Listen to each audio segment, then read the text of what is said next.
All right, we're just waiting for everybody to connect here. All right, good afternoon, everybody. I am referee Brian Nicholas with the Macomb County Family Court. We're here this afternoon in the case of Toko versus Toko, case number 1629 DM. In counsel, could you please state your appearance for the record? For the record, Your Honor, Paul Stocky, P43108, appearing on behalf of the defendant, Robert Toko, who's also present via Zoom and waives formal presence in court. All right, Mr. Toko, your name for the record? Robert Toko. Okay, and ma'am, your name for the record? Catherine Toko. All right, and I want to thank everybody for appearing via Zoom today. Please realize this is a legal proceeding, just as if you guys were all here and formally present in the courtroom. Mr. Toko, Ms. Toko, any questions for myself or counsel regarding that this in fact is a legal proceeding today? No. All right, and ma'am, we're here today on your motion regarding parenting time. Is that correct? Yes. All right, and before we begin, just as a case history, you guys had an order entered on March 18th, 2022. And as of that date, Mr. Toko has had the 16th Circuit parenting time schedule, which is every other weekend, one night a week for dinner and the holidays as set forth in the schedule in summers. Yes. Okay, so ma'am, this is your opportunity to tell the court what you're requesting and why, and then Mr. Toko will respond through his counsel, okay? So if you want to tell me why you're requesting, what you're requesting and why. So I have submitted many examples of why I don't feel my children are safe in unsupervised parenting time with him. Just certain examples that I've sent in have left me very unsure about their mental safety, their emotional safety, and just given Robert's history, I can pull up multiple examples and submit it to the court of how his behavior does escalate, and I'm very nervous about it. I feel he and I do not have clear enough communication or trusting enough communication where I would feel continuing unsupervised visitation would be in the best interest of the children. There was an incident on the 22nd of August, and I very, very much appreciate his judgment call to let me know that I need to pick the kids up because him and his partner went in a very heated argument. And when I did go to pick the children up, they were upset. They were very sad, and they told me some things that were extremely unsettling for myself. And I've worked extremely hard to facilitate a childhood for them that they don't need to recover from. And if you need me to elaborate on anything further, I'd be happy to. So what was the troubling things that they told you? So my son, he is 4, however, he is extremely verbal. He has told me that his father, in anger, grabbed him by the shoulders and shook him until he couldn't breathe. He has told me this multiple times without prompting, and it scares me. My daughter, they also told me that on the event that prompted this entire motion to be set in place, that Robert, was following his fiancé around with her engagement ring saying, "Do you want this?" Getting in her face, making her feel very unsafe to the point where she had packed bags for their daughter and herself to leave, which is a very familiar thing that I went through multiple times during our marriage just to get away from him. We have multiple police reports because I was very unsafe with him. I'm going to object at this point because it's something dealing with the past and it doesn't have anything to do with the present situation. It very much does. I'll allow it within limit. Just one second, Ms. Toko. So I'll allow it within limit. So the point that counsel's making, he's going to correct me if I'm wrong, is other than the new allegations, counsel's point is all of these other allegations of your relationship were all the allegations that existed when you entered into the order in 2022. So counsel's point is you entered into that order stepping him up to the 16th Circuit with all this have happening. Now, this is now based on a change of circumstances, but I do appreciate within limits, you're alleging that this conduct is the same as the conduct that you experienced. You had hoped that it's changed, and you're alleging that it's now happening with this current significant other in the presence of the children, that's not good for them. Is that as I understand it? Yes. Okay. He also, my children told me that they both witnessed him pushing his current partner, I'm going to assume it's still a partner, to the ground. And that is, again, something I don't want them to witness. That is not a normal, happy, safe home for them to be in.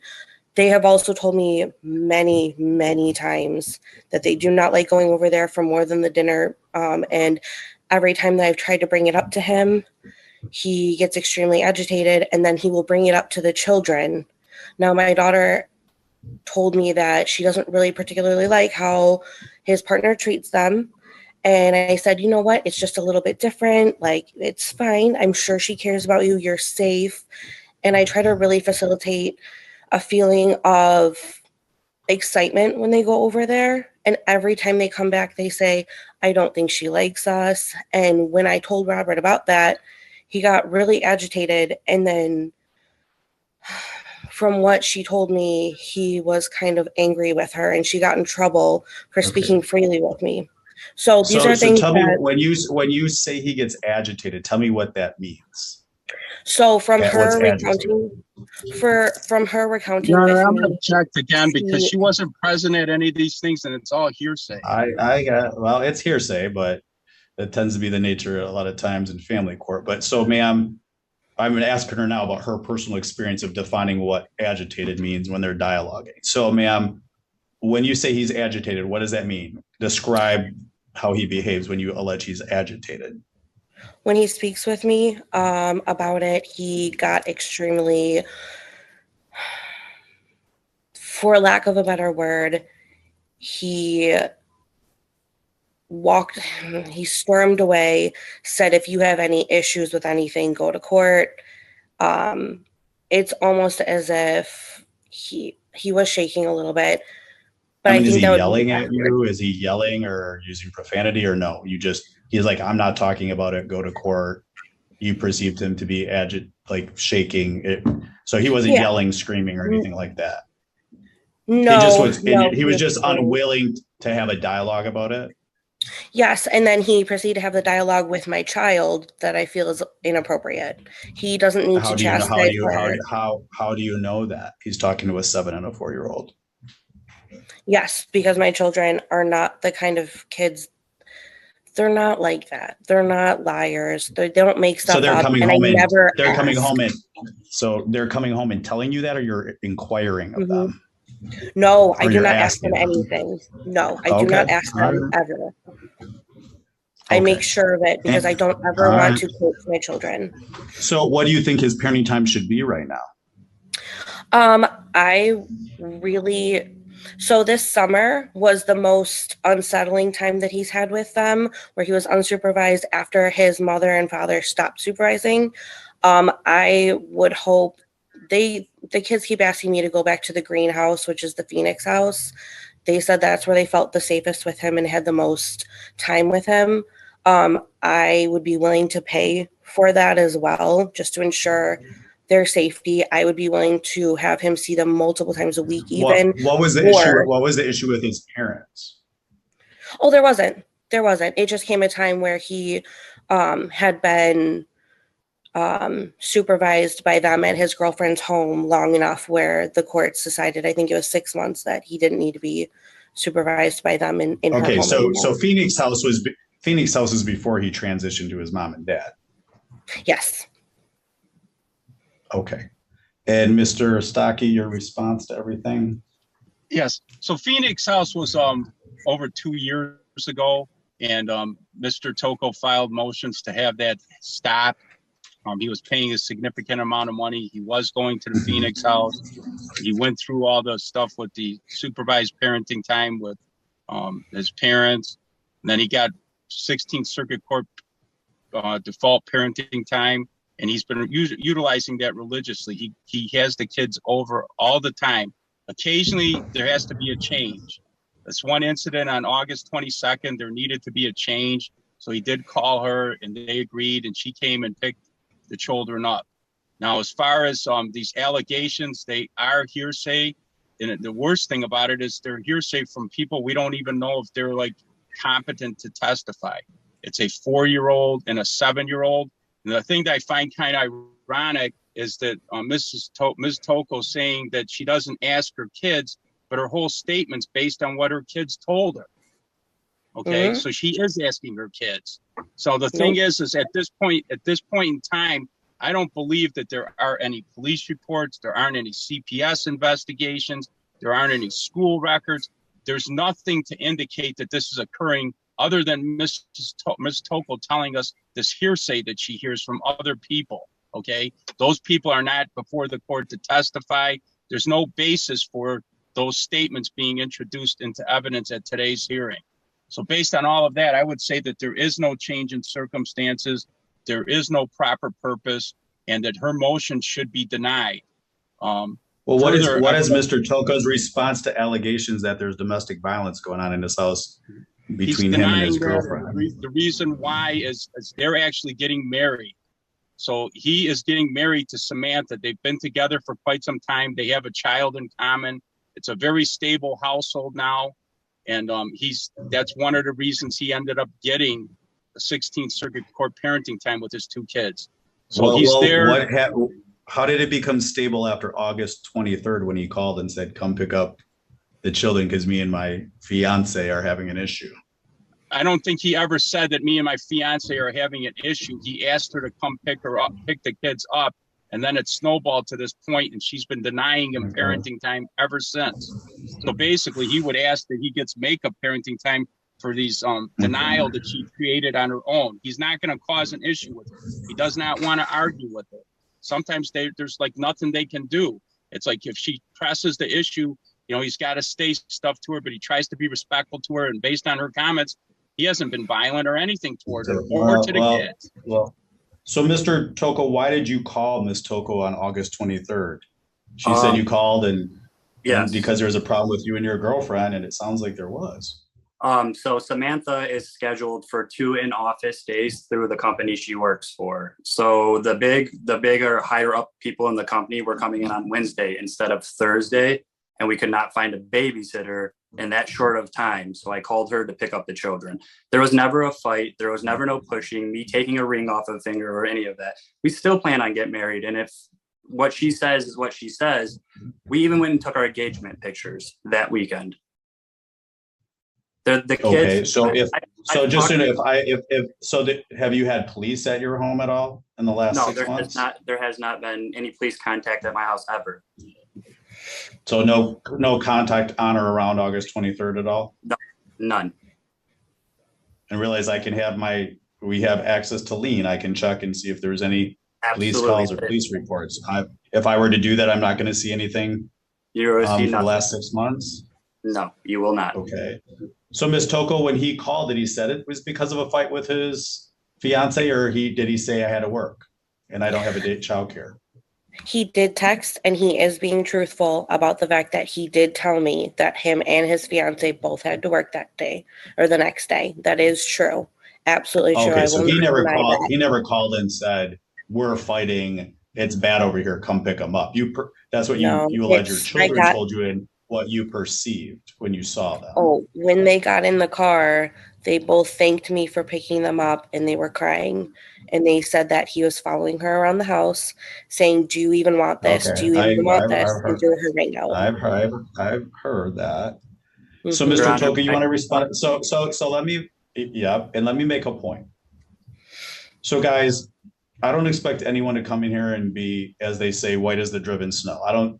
Things happen, arguments happen. Whether defined as abusive is a issue for the court as a trier of fact to determine. But let me just say this. If something did happen and you're saying your children are lying when they're telling the truth, you're going to start a very bad dynamic with your children if telling them something true is a lie or calling them liars if they're telling the truth.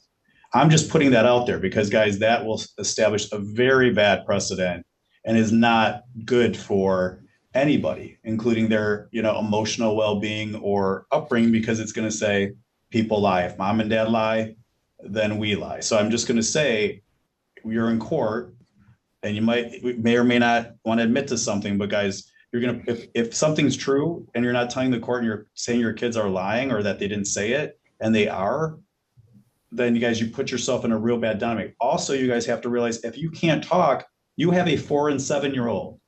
They may or may not be accurate purveyors of information, which is why they may say something that may be exaggerated or maybe, not accurate of what happened. And if you guys can't talk and you jump out of your skins, then you can put yourself at a disadvantage because you can't say, well, this is what happened.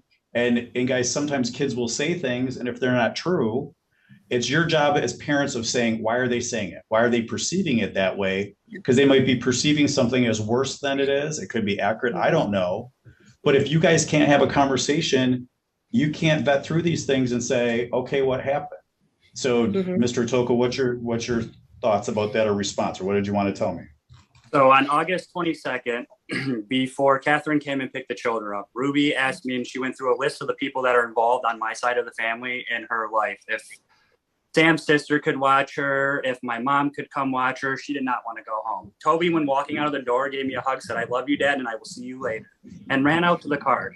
They showed no signs of crying when leaving.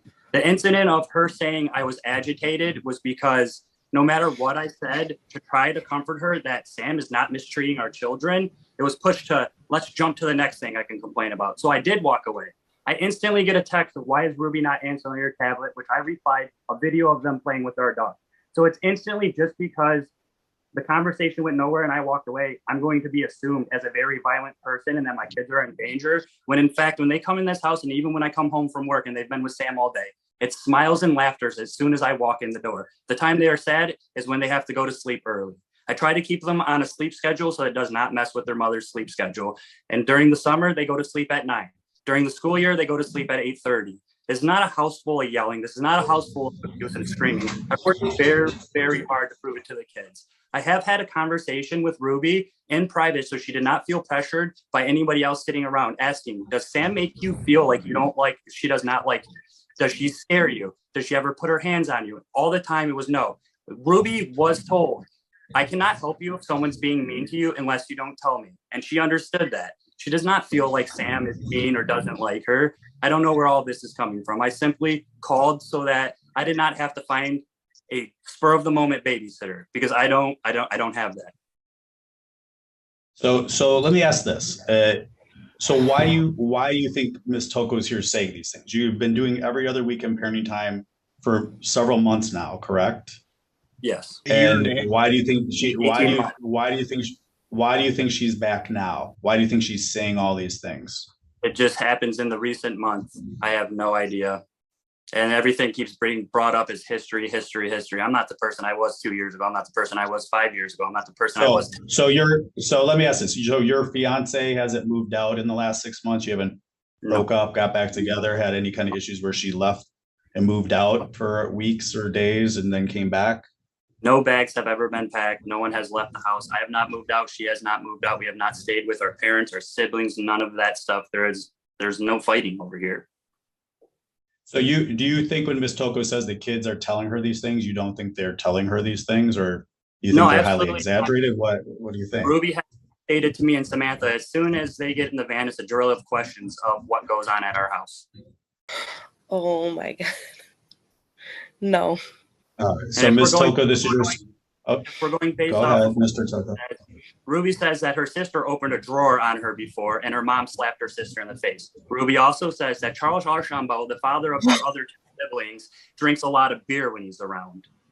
Oh my God. So guys, I'm going to make a point. By the way, guys, you guys are depending on a 7-year-old to be the messenger and the private investigator for both of you. And that's why I have not brought any. And guys, I'm going to tell you, yeah. So you guys are now using 4 and 7-year-olds as a purveyor of investigation and the truth in each of your households. Has either one of you called protective? Have either one of you called protective services and had a protective service investigation? I feel the need to, because I thought maybe a 7-year-old might exaggerate certain situations. Yes. So what happens Go ahead, Ms. Toko. Go ahead. What's the point you want to make?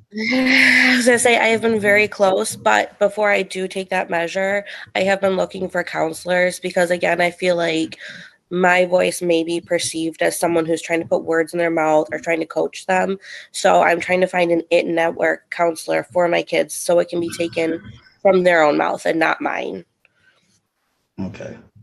So, and again, I'm going to make a point that may or may not apply. These are general points. So guys, realize that, again, there's a difference between adults arguing and crossing a line to abuse or neglect, or something that is adverse and which the court would modify custody or parenting time. And there's a difference between people who are loud or have arguments.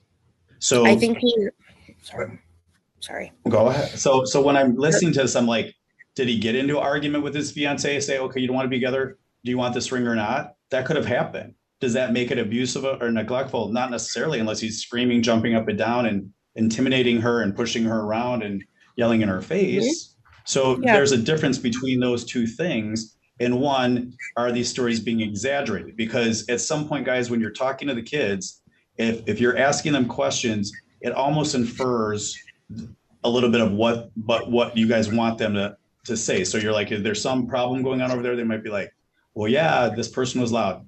Guys, I'm talking generally. I leave it up to you guys to know your children, dialogue with each other, and try to figure this out.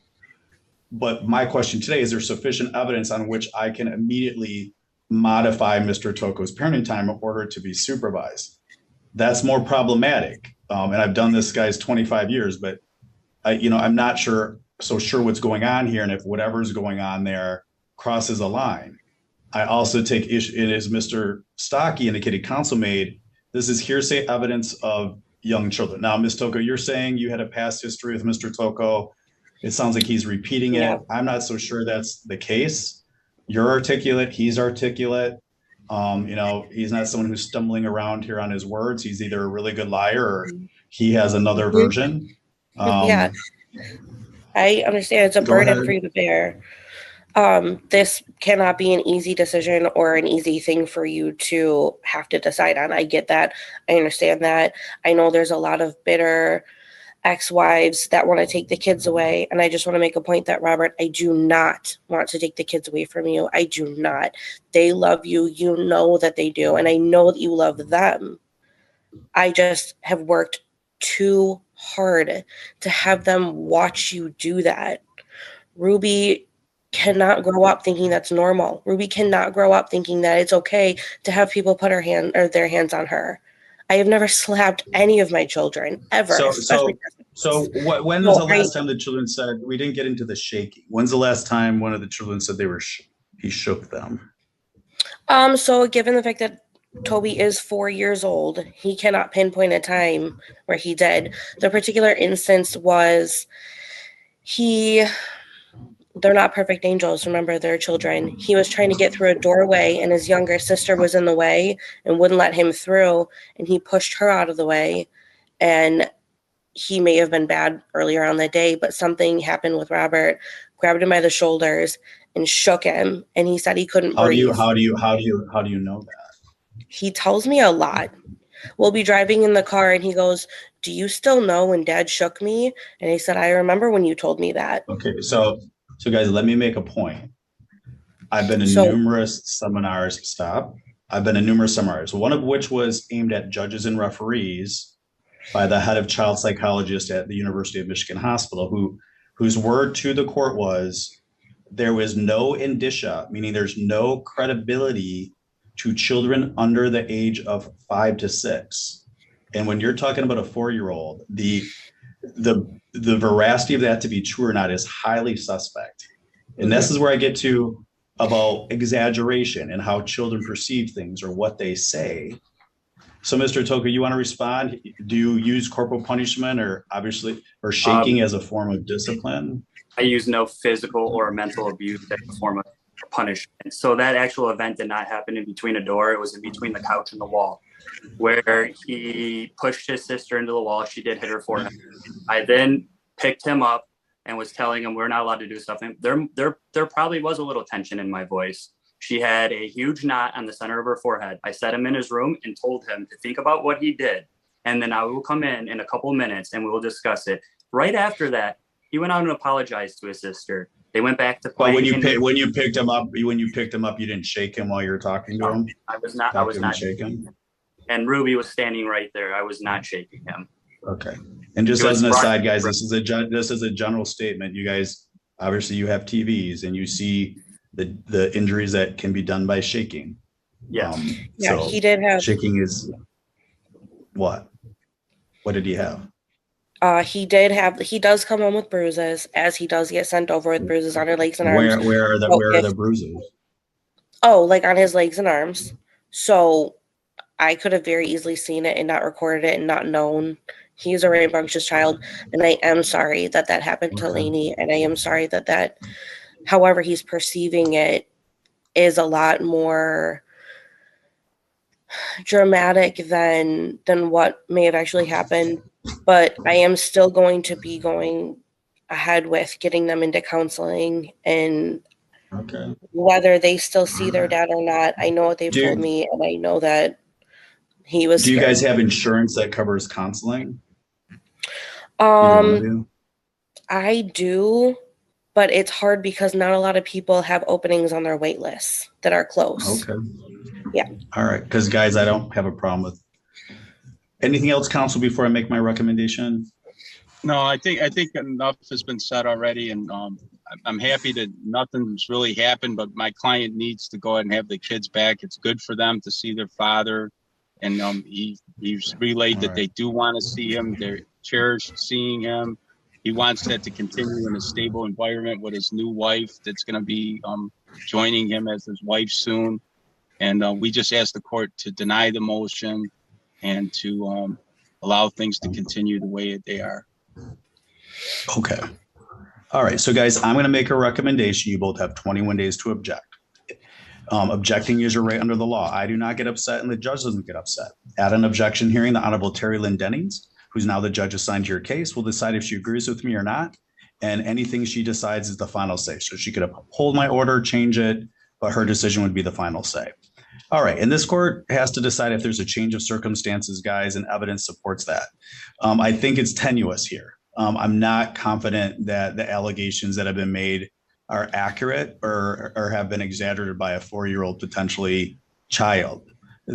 So that means either one of you can object to what I'm about to recommend. Again, it's your right under the law. I do not get upset and the judge doesn't, as it's your right, and she decides if she agrees with me or not. So I'm going to indicate that based on the testimony presented, this referee finds that at this time there is not sufficient evidence to support a material change in circumstances. As such, parenting time should remain as currently ordered pursuant to the 16th Circuit reasonable parenting time schedule.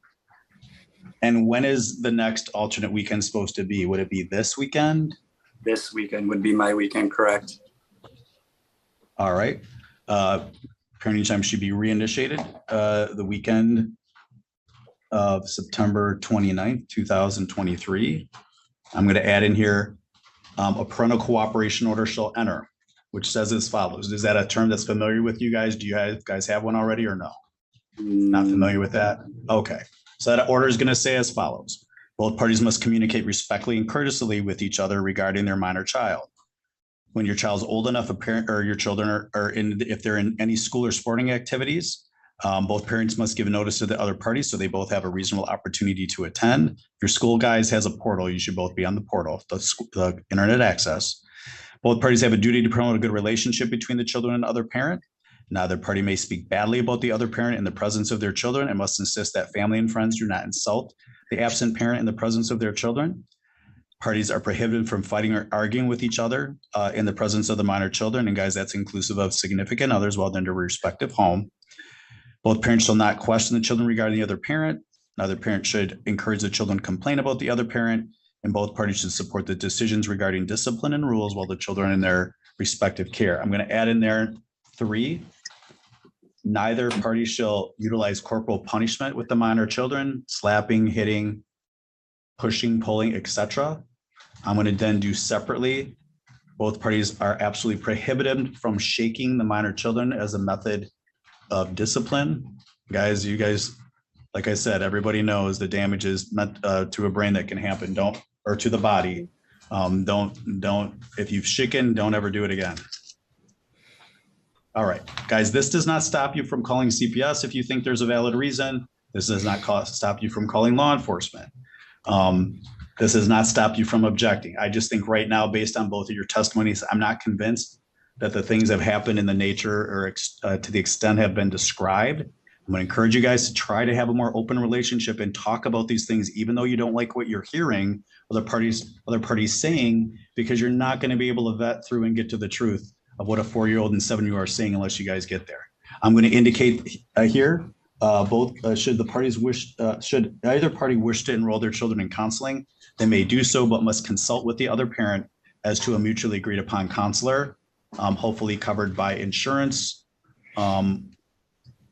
or if not, or hopefully covered by insurance. I'll just leave it there. So guys, ma'am, if either one of you wants them in counseling, I'm a big fan of counseling, but you have to consult with the other parent to see if they have a preference of whether they like the counselor. So if you pick out a counselor, I tell the other parent, say, hey, this is who I find, Google them, look them up, check them out, give them a call. And if it's a reasonable person, there shouldn't be a big disagreement. Does that make sense? Yes.